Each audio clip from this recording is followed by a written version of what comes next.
La cuestión es que hemos conocido la oportunidad de tener a Javier Quesada con nosotros. Como sabéis, Javier Quesada tiene una trayectoria académica, pues yo diría, de las más señaladas en este momento en España, y además son referentes en el Instituto Valenciano de Investigaciones Económicas a nivel europeo también. Y en fin, cuando quiere alguien saber algo acerca de qué pasa en la economía de España, consultan 2 o 3 sitios. Uno de los sitios que consulta es el IBI. Y él está allí pues trabajando hace mucho tiempo, y tiene unos equipos pues muy coordinados y muy bien gestionados, ¿no? Entonces, él ha trabajado en administraciones públicas, él ha gestionado cuestiones delicadas, como son los premios Jaime I, de la que es presidente de la fundación, presidente ejecutivo, y reúne pues muchas cosas, muchas cualidades, muchas cosas que tienen que ver con la empresa. De hecho, siempre ha estado en estas historias de la relación, la sociedad, la empresa, la academia, tal. Si hay algún personaje citable en esta línea, de ese manejo de la trilogía, pues es Javier Quesada. Y todo el mundo lo sabe además, por lo tanto no voy a abundar mucho más. Muchas gracias por estar aquí. Tienes la palabra y tienes, luego entra Sergio. Sergio, perdóname. Sergio es, como diría yo ahora mismo, una de las personas que mejor manejan el talento en esta comunidad autónoma. Es muy difícil de hacer una consultoría con 60 consultores en este momento, con unos proyectos de crecimiento claros y distintos, en competición con las empresas de consultoría del país, le hace Accenture, le hace Price, le hace The Big 8 o Big 4 o Big 2, I don't know. Pero él compite con todos esos desde aquí. Desde aquí. Tiene gracia la cosa, pero eso hay que trabajarlo muy seriamente. Ahora, que es talento manejando talento. Bueno, pues creo que viene al pelo todo esto, ¿no? Y tiene además una exposición sobre liderazgo hoy, ¿verdad? En el que la empatía y todos los elementos que aporta el liderazgo, la condición de la mujer, pues está poniéndose en valor afortunadamente, y todo el mundo está aprendiendo un poco de esa línea. En fin, algo nos contarán que tiene mucho interés y comienza ya el mismo, ¿eh? Muy bien, buenos días.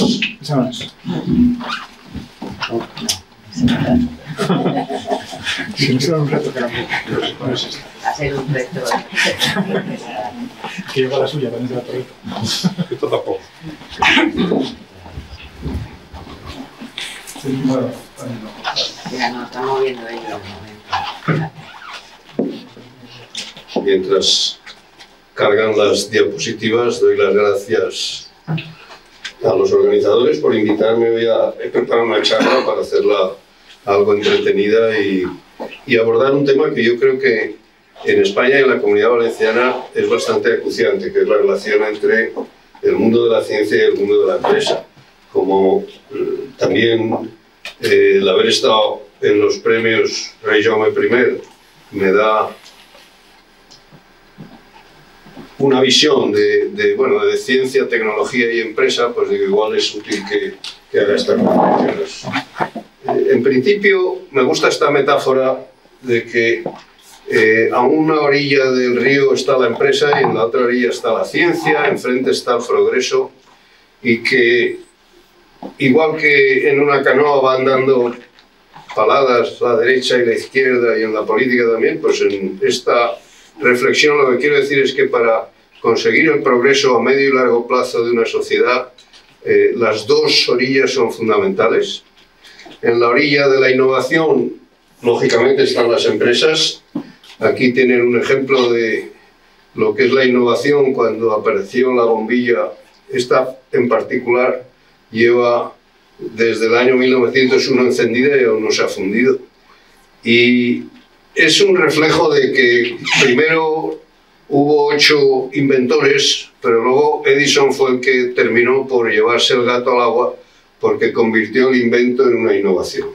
Y realmente en lo que basó su éxito no fue tanto en la bombilla, que había muchas, como en la distribución de la electricidad.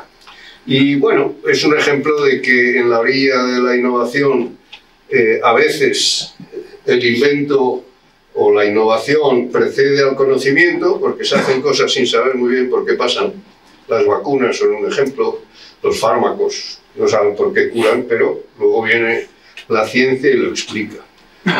Marie Curie, como sabéis, doble premio Nobel, esposa y madre de premio Nobel, y física y química, pues es un ejemplo de la otra orilla. La otra orilla, la naturaleza de la ciencia es bien distinta, porque aquí todo el progreso que uno hace, en principio digamos que lo difunde y se beneficia a todo el mundo. Entonces no se puede uno apropiar de un teorema de matemáticas. Uno lo ha publicado y eso nosotros los economistas le llamamos bien público y tiene un tratamiento diferente de un bien privado en el que se vende al coste más el margen natural. Por lo tanto, son dos mundos que se tienen que entender, pero que son diferentes y similares. Entonces, de ahí va la charla. Las 3Ds que digo yo que describen el sistema de I+D+I de España son la dimensión, que tiene un problema de tamaño, luego lo veremos, la desintegración, que se habla poco entre sus partes, y la deformación, que hay poco peso empresarial comparado con el resto de Europa y los países avanzados. De todo eso no quiero dar una impresión negativa, estos son los problemas, pero se está mejorando. Entonces, algunos datos, creo que voy a sacar solo 2 tablas, porque es una falta de educación a estas horas sacar una tabla. Pero ahí tenéis que España invierte menos que Alemania, Francia e Italia, he cogido los países más próximos. Este sería el defecto de la dimensión. El efecto siguiente es que el peso del porcentaje empresarial es más pequeño, y aunque parezcan cifras similares, no lo son. Alemania tiene 10 puntos más de inversión empresarial, con la ventaja de que cuando la empresa invierte en I+D lo hace con un objetivo dirigido a resolver un problema. Cuando lo hace un centro de investigación, normalmente lo hace por criterios científicos y no necesariamente de aplicación. Luego hay que combinar, Europa está en otro mundo, Estados Unidos también, y aquí tienen el gasto ya cuantitativo en peso de I+D, y que ya ven que Alemania es 3 veces, o invierte 3 veces lo que invertimos nosotros, y Francia 2. Pero además, fíjense lo que invierten las empresas grandes en el mundo. Pues ahí tienen las cifras y el número de patentes que se obtienen anualmente. Entonces Amazon invierte 42.700 millones de dólares. Pero es que España invierte 15.700 millones. O sea que una compañía invierte 3 veces lo que invierte España. Pero si suman Amazon, Alphabet y Facebook, que están en Cupertino, hace un mes lo visité y están a 20 minutos en coche una de otra, en una región bien pequeña, acumulen la cantidad de investigación que se hace en esos países. Y Volkswagen, que ahora viene a Valencia, pues invierte prácticamente lo mismo que toda España. Luego, estas cifras lo que nos hacen es también cuantificar que España es lo que es. Si miramos dentro de España a la Comunidad Valenciana, pues nos gustaría tener la intensidad que tiene el País Vasco. El País Vasco es que es muy chiquitín, pero bueno, tiene casi el mismo número de empresas innovadoras. Y si se mira esta tabla, uno también encuentra que en la fila de la Comunidad Valenciana, donde el 13 y pico % son empresas del total que invierten en innovación, luego hay un 87% que no lo hacen. Puede ser o porque en la encuesta dicen que no para acabar antes, que eso también pasa, y si dice que no, pasa a la pregunta del número 80. Entonces ponen que no, se va a la 80. Pero bueno, yo pienso que en el País Vasco también era lo mismo. Entonces, eso no nos salva de dar unos registros que yo creo que comparados con las comunidades con las que nos gusta mirar a ver qué tal lo hacemos, pues estamos siempre por debajo. Entonces, ¿cuál sería la solución de estos 3 problemas? Pues evidentemente para solucionar la dimensión hay que aumentar la inversión en I+D, pero nosotros decimos, o yo digo, inversión privada. Si uno invierte y lo hace una empresa, no genera déficit público, al contrario. Evita la deformación de que había poca presencia empresarial, y además, si lo tiene que hacer la empresa, seguramente ganará en integración con el resto de las partes. Yo creo que además de I+D+I, lo que ahora se denominan intangibles, que cuantificamos en el IDIE, incluso talento también lo cuantificamos, con criterios internacionales, también es un complemento a la inversión en investigación y desarrollo, que lo debemos de hacer con una visión de medio y largo plazo. En esto los gobiernos suelen ser más miopes y solo ven de cerca, pero para la I+D yo creo que hay que tener, siempre se habla de un pacto de Estado, pero en general lo que hay que hacer es tener un plan a 30 años, ir cumpliendo cada 10 años, evaluar y continuar. Y luego integrar más y mejor a los agentes de la innovación. Olvidarse que esto se resuelve dándole más dinero a la universidad para que luego haga desarrollo tecnológico, para que luego el desarrollo tecnológico se transforme en innovación. Hay que tratar este tema con una visión de sistema en la que las direcciones y los impactos van tanto de la I grande a la I pequeña como de la I pequeña a la I grande. Y bueno, yo creo que lo que yo quiero hoy transmitir es que en algún momento se veía como conveniente el invertir en I+D, pero yo creo que hoy ya es necesario, completamente necesario. Y aquí he puesto 3 causas. La primera es que la producción se ha hecho muy compleja. Hemos pasado de una agricultura sin ningún elemento de capital humano ni de tecnología a una tecnología que es muy sofisticada. Aquí tienen un procesador, cómo se fabrica de un iPhone, y bueno, ya es evidente que el mundo ha cambiado. También ha cambiado la cualificación que se exige al factor trabajo, que antes sin ninguna cualificación había mucho empleo, ahora para encontrar empleo hace falta mucha cualificación, por lo tanto hay que invertir también en educación. Y también la maquinaria y el equipo, es decir, la tecnología, pues ha cambiado. Aquí tienen un tractor de los iniciales y aquí tienen un tractor moderno. Imagínense la diferencia de tecnología que hay entre uno y otro. Es decir, que tenemos retraso y que yo he puesto 3 causas posibles por las que España sufre ese retraso. Una es la falta de tradición científica y filantrópica, una industrialización tardía y un reducido espíritu organizativo. Voy a abordarlos muy rápidamente. Este señor, que lo tenemos aquí en 2 fotografías, igual lo conocen más ustedes que tienen la cartera con billetitos. Este es Benjamin Franklin. Y este señor, pues tiene gracia porque es padre de la Constitución norteamericana. Y de él se dice que era, ahora lo estaba comentando José Vicente, las características del emprendedor, pues era un señor que sabía aplicar el esfuerzo, el sentido práctico, la autodisciplina. Han salido los mismos calificativos que José Vicente decía hace un momento. Este señor fue impresor, periodista, inventor, científico, hombre de Estado, diplomático y líder de la sociedad civil. Y lo curioso es que escribió la Constitución norteamericana. Entonces, yo he repasado el perfil de los 7 padres de la ponencia de la Constitución española, y son todos abogados, incluido el presidente Emilio Aznar, que también era abogado.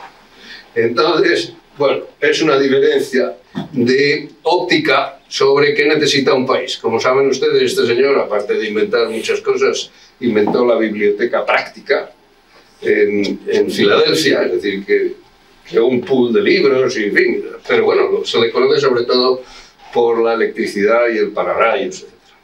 Edison es otro de los pioneros que, bueno, inventó, por tanto, era un hombre que era ciencia y empresa al mismo tiempo, casi nada, el telégrafo, el micrófono, el coche eléctrico. Ahí tienen un coche eléctrico de la época, las baterías, el fonógrafo, la distribución de la energía eléctrica, que es donde realmente fue revolucionario, llevar la electricidad a los hogares, el dictáfono, el cinematógrafo.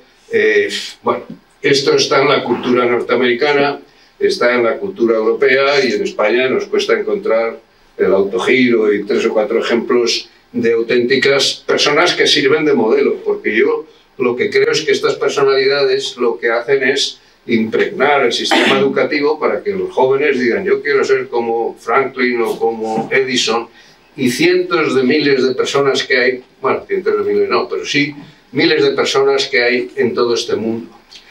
Luego tenemos un problema no solo de que hay poca tradición, sino que también tenemos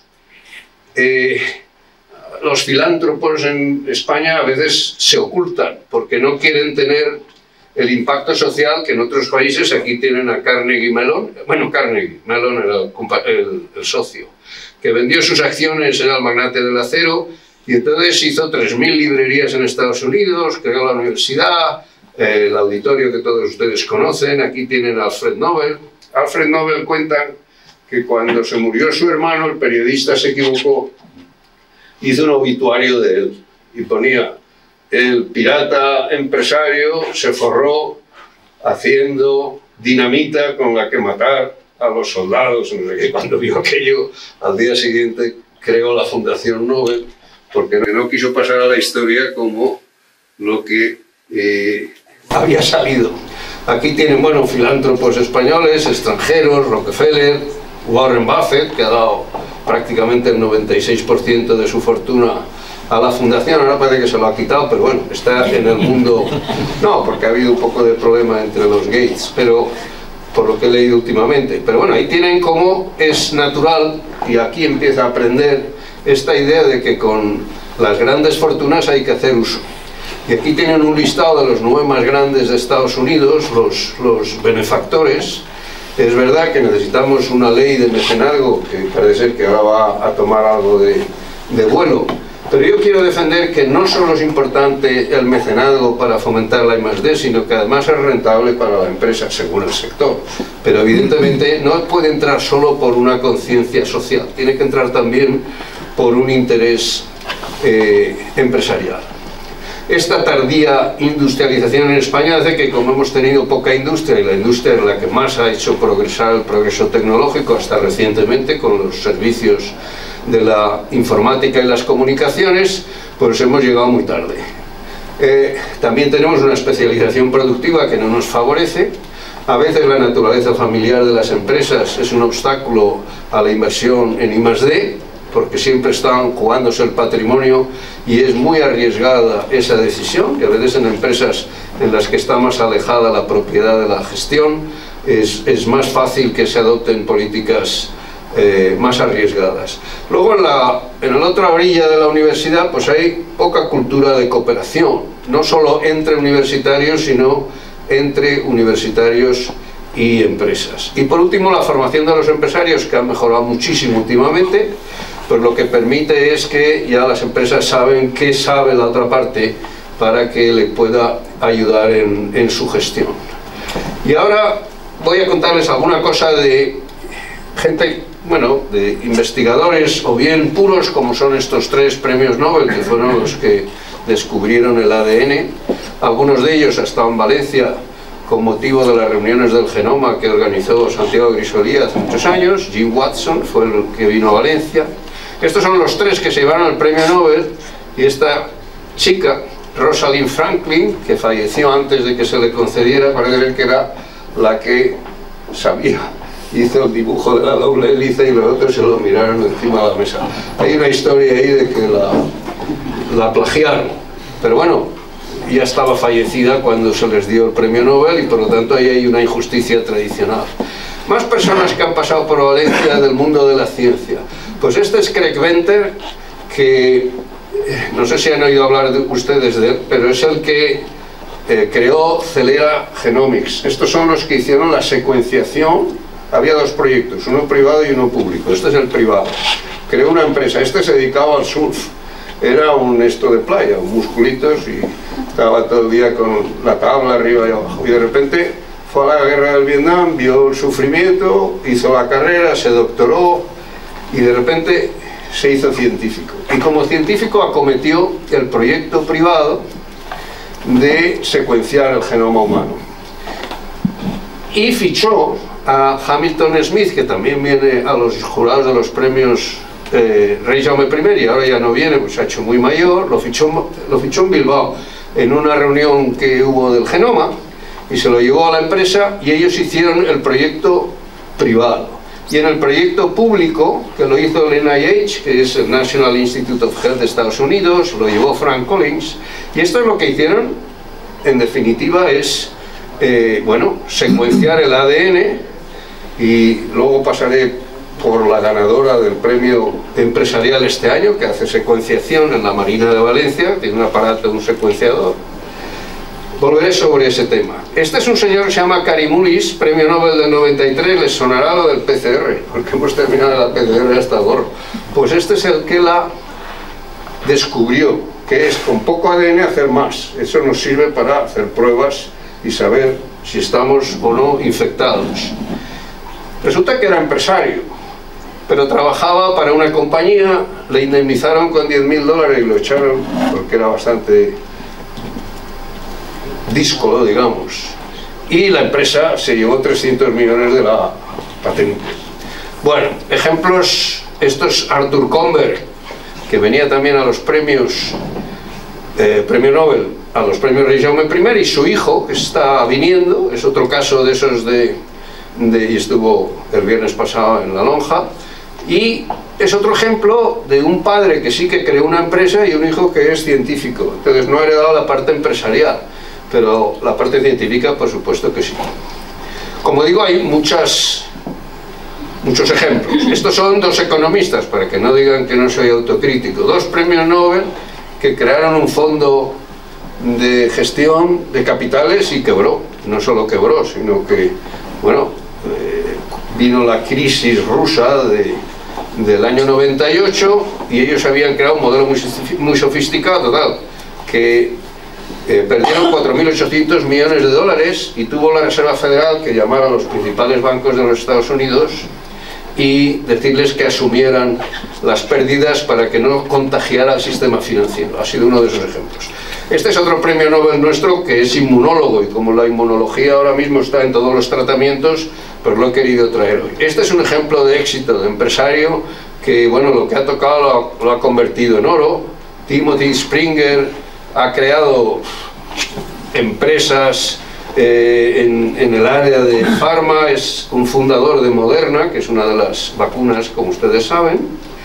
Ahora veremos todos los que han intervenido en las vacunas de la COVID. Aquí tiene la de Pfizer, la de Moderna, dos investigadores. Sus patrimonios han terminado en el orden de 3 a 4 mil millones de dólares como consecuencia de los éxitos empresariales surgidos de la ciencia. Y aquí tienen, en Valencia, pues hay muchos. Yo he puesto ahí un listado de los que conozco más que los que me cabían en la pantalla, pero sí que son un perfil de investigadores que han hecho transferencia ellos mismos, asumiendo los riesgos de la actividad empresarial. Y la última explicación sobre el retroceso, yo creo que es que tenemos una sociedad que tiene poco espíritu a veces organizativo. El individualismo está exagerado. Por ejemplo, la forma de acceder a la universidad, que me la conozco bien, son siempre oposiciones individuales. No se ficha un grupo que vienen 7 u 8 de un sitio, no, tiene que ser uno a uno. Entonces, antes había un ejercicio que se llamaba la trinca, en el que te pasabas el ejercicio hablando mal de tu contrario. En fin, la cosa no podía ser menos favorecedora del trabajo en cooperación. Y ahí yo he destacado lo que me parece que hay y que es mejorable y que no cuesta dinero, que es mejorar la cooperación. Pero claro, la cooperación tiene que pasar por, sobre todo, conocerse, ¿no? Y ahora voy a terminar con ciertas similitudes entre científicos y empresarios y algunas de sus diferencias, porque yo he visto a lo largo de mi experiencia que a veces digo, oye, este parece un empresario pero en ciencia, y a veces digo, oye, este parece científico en el mundo de la empresa. Son carreras vocacionales, también lo ha dicho José Vicente, necesitan talento, esfuerzo y tenacidad, resiliencia, liderazgo, que se contagia al equipo. Eso es una cosa que a veces se olvida en el mundo de la ciencia, en el mundo empresarial está muy presente. Y luego, capacidad para afrontar el riesgo. El riesgo es distinto, el empresarial y el científico, pero los dos son unas actividades que muchas de ellas terminan en fracaso.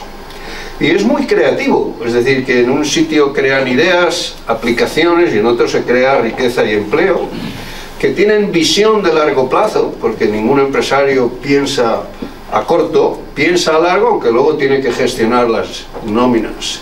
Y son colectivos difícilmente manejables. Hay una expresión en inglés de los cat herds, que son, ¿quién ha visto un rebaño de gatos? Eso, cada uno va a la suya, ¿sí? Bueno, pues yo creo que si ve uno una asociación empresarial, con todos los respetos, o un claustro universitario, ahí están los gatos. Y entonces es muy difícil, ¿no?, que uno no tenga... Entonces eso para la cooperación a veces no es fácil, pero bueno, de eso sabéis bastante más que yo. Y luego los elementos diferenciadores. A la empresa le gusta el secreto, que nadie se entere, pero el científico quiere proclamar en una publicación y que todo el mundo se entere la contribución. Eso es una contradicción, lo resuelve a veces la patente, pero a veces no lo resuelve, ¿no? La sucesión empresarial en el ámbito científico no es frecuente. La ha habido, pero bueno, más en las cátedras que en la ciencia, ¿no? Y en cambio, la sucesión empresarial es un elemento clave en el mundo empresarial. La movilidad geográfica, que es más acusada, yo creo, en la ciencia que en la empresa. Los reconocimientos de la sociedad son diferentes. El científico tiene una imagen social seguramente más favorable, iba a decir de la que merece, y el empresario menos favorable de la que merece, pero en fin, hay un cierto desequilibrio y eso a veces no atrae las vocaciones, ¿no? La carrera científica es algo más larga que la empresarial y los retornos suelen aparecer más tarde, y en la empresa la supervivencia en el corto plazo es fundamental, cosa que en la ciencia puede no ser así, y el fracaso también tiene distintos componentes. En España se castiga mucho el fracaso en la empresa. El fracaso en ciencia es perjudicial si uno lo que hace es un fraude.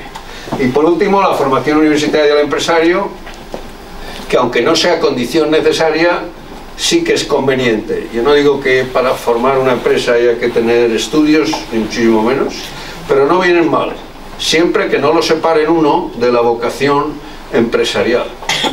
Y luego el ciclo de la ciencia en el mercado de un fármaco llega a ser del orden de 10 años y una inversión de unos 1.000 millones de dólares, que eso es bastante más elevado que el empresarial. De modo que lo que digo es que se ha mejorado esta colaboración, que es muy necesaria, que se puede mejorar más y no cuesta dinero, y que yo creo que para eso hay que tener información y foros donde coincidan empresarios y científicos, que generen confianza y relaciones suficientemente prolongadas en el tiempo, y por último que no solo sea actividad filantrópica, sino que sea una estrategia para la empresa de ganar dinero y por lo tanto hacer su actividad social fundamental, pero también para la academia, que no signifique un detrimento trabajar con empresas, como a veces desgraciadamente en España todavía se sufre de ello. Pues nada, ya he terminado. Muchas gracias.